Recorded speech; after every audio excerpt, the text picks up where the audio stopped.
Earth Dictator versus the Fire Princess. Welcome to the Versus series. In this episode, we're gearing up for a battle of the prodigies as we compare the legendary feats of Azula and Kuvira. Now, while most fans think that this one is a pretty one-sided in either direction, in my opinion, it's actually one of the closest matchups we've ever seen in this franchise. Remember, as Stan Lee says, the person who'd win in a fight is the person that the scriptwriter wants to win. You might personally think that Kuvira can't handle the heat, or maybe your assumption is that Azula is the one who's walking into a metal-bending smackdown. Regardless of which way you lean though, I promise you, you will learn a ton in this video as we attempt to figure out who would win. So I chose to examine a hypothetical matchup between Azula and Kuvira, mostly because the original video got taken down for copyright in just about every country. No, seriously, here is a full list of all the places the video is blocked. But that's okay, there's been a lot of new information since then, including a brand new Azula graphic novel. So in this updated video, my conclusion should be even more definitive. So first, let's look at some brief backgrounds on these characters. Princess Azula is a ruthless and highly skilled firebending prodigy, known for her cunning mind, tactics, and complex psychological depth. As one of the main antagonists of the original show, she is both a formidable fighter and a master strategist. Kuvira is a decorated earthbender and, more notably, a metalbender who rose to power as a stern, pragmatic leader, often characterized by her intense determination and strategic mind. I'll be looking at both characters as close to their primes as I can. For Azula, that is up until her latest appearance in the graphic novel, Azula and the Spirit Temple. Beyond that would be too speculative. For Kuvira, her prime is in the graphic novel, Ruins of the Empire. As always, I ask for you, the audience, and your opinions on the topic of this, and this is what you guys had to say. Go ahead and have fun reading all that. But before we dive into that, let's talk about something that has been central to both Azula and Kuvira's stories: self-discovery. One of the most fascinating aspects of these two characters isn't just their strength, but their internal struggles. Azula and Kuvira are both prodigies, but that talent comes with its own burdens. Azula, despite her overwhelming power, was constantly seeking validation, first from her father, then from the world around her. No matter how perfect she seemed, there was always a deep insecurity eating away at her. Kuvira, on the other hand, built her entire identity around control.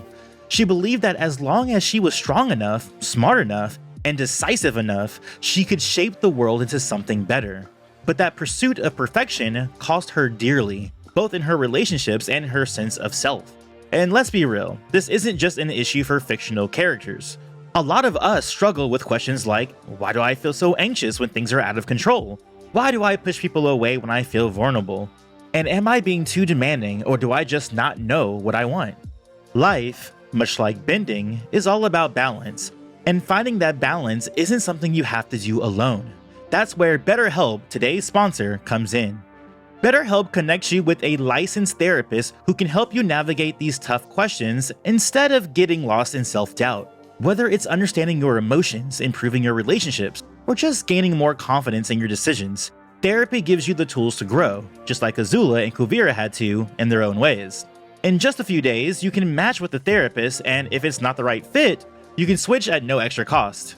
With over 7,000 reviews and a 4.5 rating on Trustpilot, it's a platform you can trust. Getting support isn't a sign of weakness, it's a sign of strength. And if you're ready to take that step, click the link in the description or visit trybetterhelp.com/Bandele to get 10% off your first month. Now, speaking of characters who had to redefine themselves, let's get back to Azula and Kuvira and see how their strengths stack up in a one-to-one battle. First, we need to address the one-shot KO. Both Azula and Kuvira have techniques that, in theory, could incapacitate or kill in a single hit. Azula has lightning generation, while Kuvira can bind opponents with metal and ragdoll them. The question is, which is more effective and more likely to succeed? Immediately, it's clear that Kuvira is faster on the draw, able to release rapid metal volleys without slowing down. This is problematic for Azula as lightning's charge-up time affects its lethality. In the comics, Azula can shoot lightning instantly, but the most it does is scorch Kalo's shoulder. By contrast, when charged, it can send Zuko flying against a wall, though without serious injury. In the show, every time her lightning is lethal, like against Zuko or smashing a rock wall, it's charged up for a few seconds. Some fans argue that she didn't charge it when she killed Aang, but every prior and later use follows the same function. Azula needs charge time to cause real harm. Plus, lightning isn't hard to dodge. Amon avoids it from Lightning Bolt Zolt in Mako, while Katara and Mai evade Azula's. And for Katara and Mai, neither is known for their athleticism or their evasive fighting style like Kuvira. Spamming lightning isn't an option either, as continual use is highly taxing on chi reserves, as stated by the series' co-creator, Brian Konietzko. Some would argue that Kuvira's armor would attract Azula's lightning due to metal's conductivity, but the lightning wouldn't harm Kuvira unless the metal touches her skin, which seems likely only below her knees. Elsewhere, her uniform appears to be thick, so I can't grant Azula an advantage on conjecture. Plus, Kuvira has an easy counter by this line of argument, if you do argue that. She can use metal sheets to intercept the bolts, as they would attract the lightning instead. Besides, lightning spam isn't Azula's typical MO. A detail fans often miss is that she rarely uses it, likely for the reasons listed.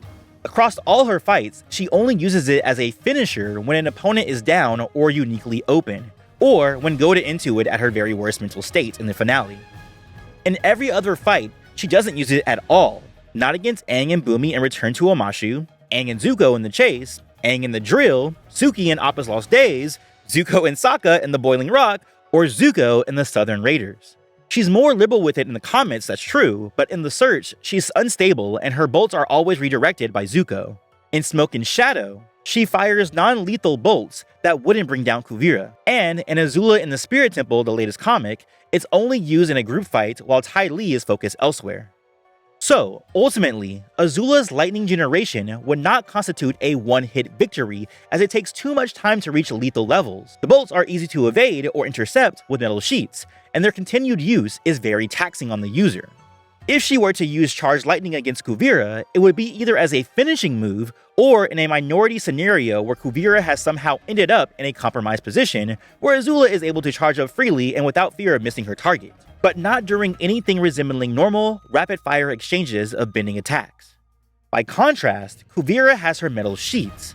We only have to look at her takedowns of the bandits attacking her train and Avatar Korra in front of Zhao Fu to arrive at the damning conclusion.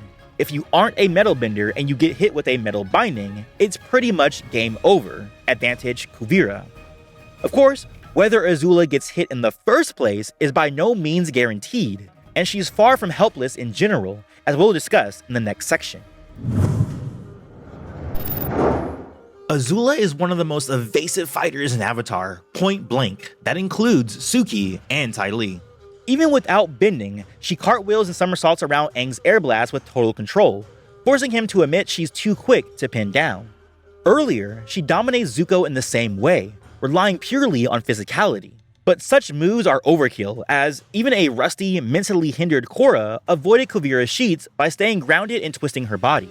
Given Azula's superior body control and her experience dodging Mei's knives in Smoke and Shadow, she shouldn't struggle to evade Kuvira's metal barrages. That doesn't mean the danger isn't real, all it takes is one mistake, but Azula's track record shows that that is very unlikely. Another, more theoretical defensive option for Azula is concussive firebending. Many firebenders generate flames strong enough to destroy solid objects, and Azula has done so multiple times, slicing through a brick building in The Chase, obliterating Aang's defenses in The Drill in the Crossroads of Destiny, and severely weakening the Western Air Temple in the Southern Raiders. The idea is that such explosions could alter the flight paths of Kuvira's sheets.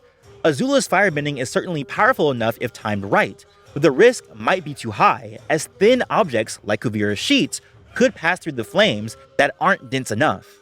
For example, in the Kyoshi novels, again, read those books, Jinju pierces Kelsong's throat by countering a large air blast with a tiny earth needle. Azula has also experienced this in the Book 2 finale, when Katara sent water arms through her fire blast, evaporating them and restraining her. However, Azula has used fire to shield herself from Aang's air, Katara's water, Zuko's flames, Toph's earth, and yes, even Sokka's boomerang, so firebending as a defense against metal bending shouldn't be entirely dismissed. But ultimately, in keeping with the principles of positive Jing, firebending is better served as an offensive tool.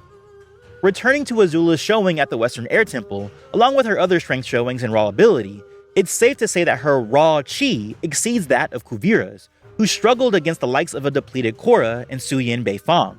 What's more, in her latest comic, Azula has shown to have the ability to conjure firewalls like Zhang, which still to this day is one of the most impressive firebending feats ever.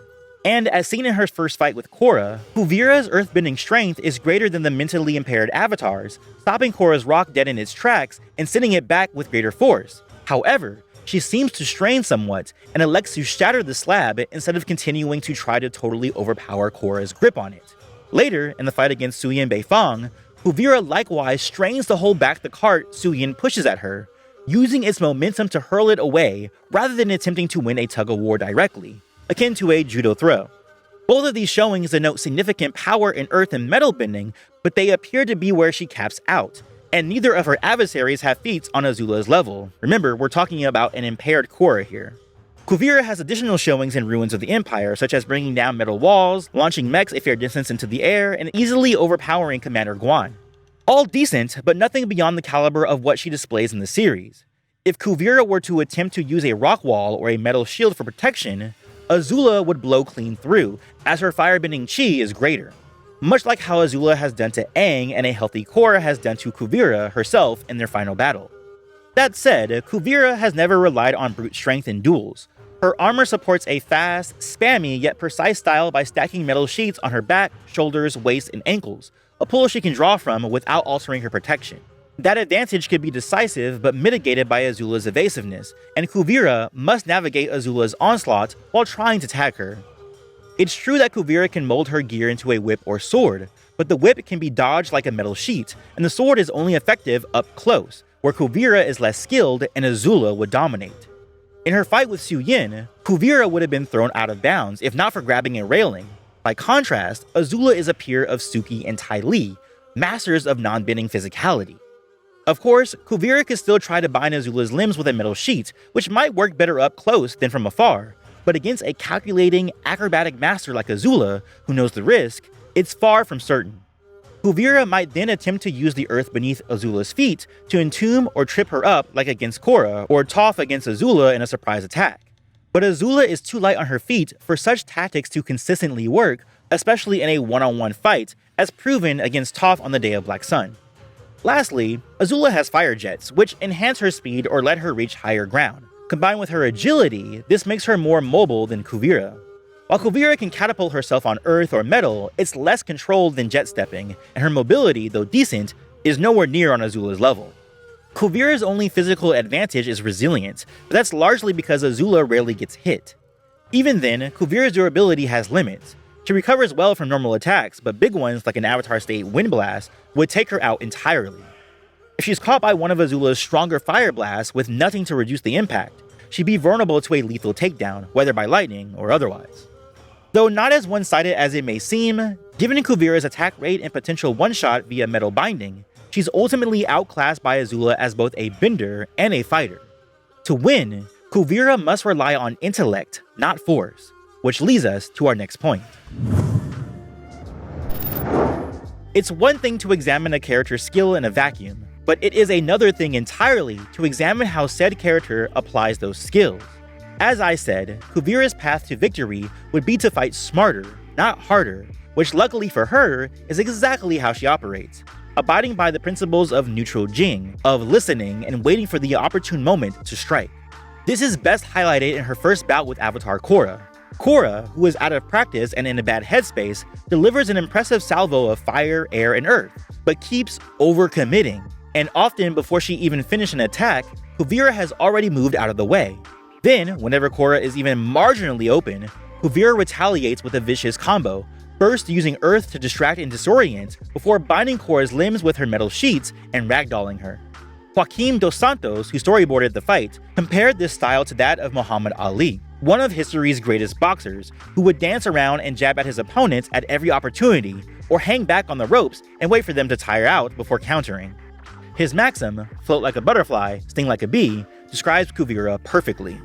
But Kuvira isn't facing a washed-up, has-been fighter here. Azula, as we are looking at her at the top of her game, though perhaps still marginally unhinged following her mental breakdown, but no longer suffering a decline to her bending prowess, is a completely different fighter. Whenever Azula is determined to win, not just taunting, she opens aggressively and quickly adapts. In the chase against Aang, who keeps running, she relentlessly pursues him until he's cornered. Later on, in the drill, now familiar with his methods and seeing no escape, she attacks as before, advancing in sync with her leaps and fire blasts, her offense doubling as defense. Then, in the Crystal Catacombs, already knowing what to do, she charges with fire jets, goading Aang into a losing clash. These fights showcase Azula's analytical nature. She studies her opponents, learns their style, and finds the optimal way to win, as I discussed in this video. And she does the same to Zuko, on her boat, provoking his insecurities to make him sloppy, and later in the royal family crypt, exploiting his overconfidence with fire daggers to secure a swift victory in close quarters. This skill is even shown in a volleyball game, where she observes from the sidelines, pinpoints a player's weakness, devises a plan, and decimates the other team.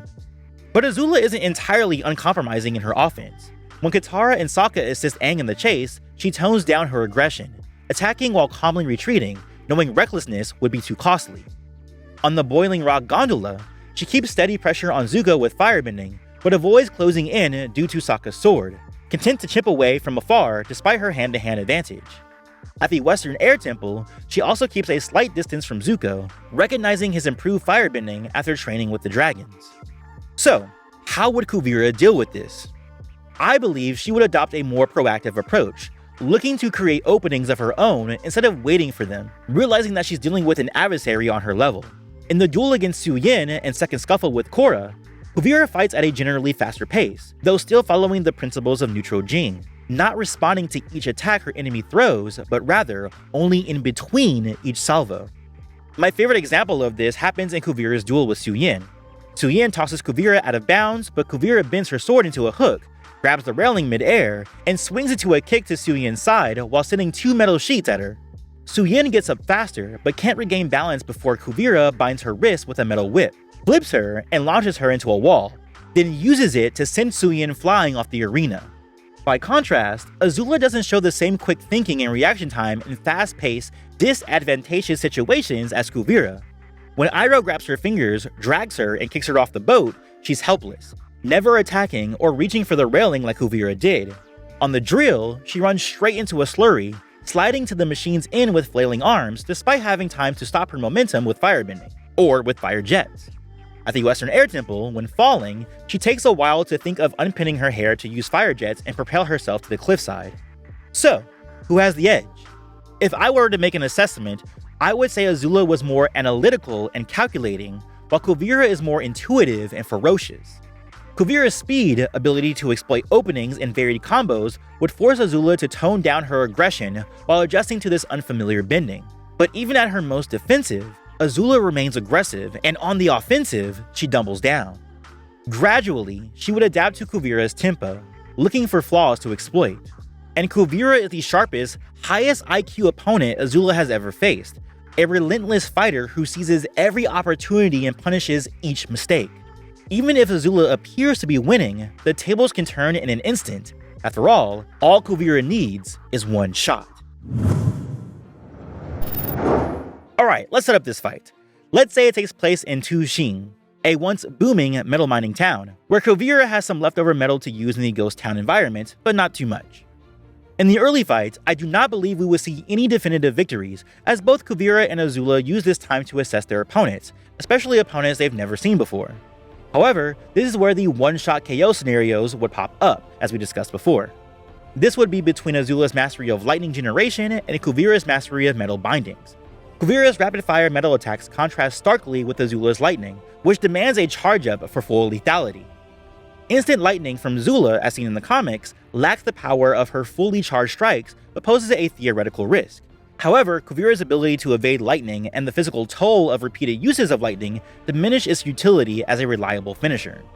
Kuvira's metal bindings, swift and unyielding, spell near certain defeat upon contact, for those who are not metal benders. Despite Azula's agility and strategic prowess, Kuvira's precision and decisive nature of her metal attacks give her an edge in this confrontation, though extremely tight, merely earning Kuvira a single early fight victory point against Azula. The mid-fight is where these ladies would start cooking. This is when we start seeing their full physicality and bending at full display. And physicality is Azula's game. Her ability to dodge attacks with ease, even without bending, highlights her exceptional combat skills. And in terms of bending, Azula's fire not only offers offensive power, but also defensive capabilities against projectiles, suggesting that she could counter Kuvira's metal assault once she gathers the measure of the Great Uniter's cadence. While Kuvira exhibits significant earth and metal bending strength, her tactics rely on tempo disruption and overwhelming salvos, which can likely be matched by Azula's versatility as a more well-rounded combatant. But Azula's margin for error is much smaller than a Kuvira's, since Kuvira has a definitive advantage if she lands a metal strip around any part of Azula's body. Still, the probabilities fall in Azula's favor for the mid-fight, where she earns 4 victory points against Kuvira's 2. Kuvira and Azula both possess one-shot KO capabilities. However, Azula's lightning requires charging, making it less immediate than Kuvira's quick strikes. What's more, Kuvira's fight style, emphasizing timing and precision, contrasts with Azula's aggressive adaptability. While Kuvira excels in exploiting openings with speed, Azula's strategic mind and overwhelming power potentially give her the upper hand, and this mentality to quickly analyze and counter opponents could neutralize Kuvira's advantage. Yes, it's true that Azula doesn't do well when she's on the losing end, but Kuvira doesn't quite have the tools to apply enough pressure to make Azula falter enough to fall into defeat. Therefore, this positions Azula as the more formidable of the two, giving Azula a 2-point victory advantage in the late fight, with Kuvira taking a single-point victory in these late fight scenarios, so long as Azula keeps her head and evades those devastating metal sheets. Of all the scenarios, this is most likely going to end in the mid or late fight. The early fight would be a bout of jabs, with each fighter just testing the waters to get the measure of their opponent. There's an outside chance that one of Kuvira's metal sheets could lock up Azula in the early fight, but that's less likely as Azula would not be overly aggressive so soon into fighting a new opponent. What's more likely is for this fight to segue into the mid and late fight. The debate then is whether this fight ends up by way of Azula's superior bending and physicality skill over Kuvira, or her tactical mind winning out in the end. Whichever one she chooses will determine whether or not Azula takes the victory in the middle rounds or the late rounds. And it can really go either way for me, with a slight lean to the mid-fight only because of Azula having such a strong advantage over Kuvira in that arena. But if Kuvira is able to hold out against Azula, she could design a better battle plan against the princess. Unfortunately, Kuvira would only be delaying the inevitable.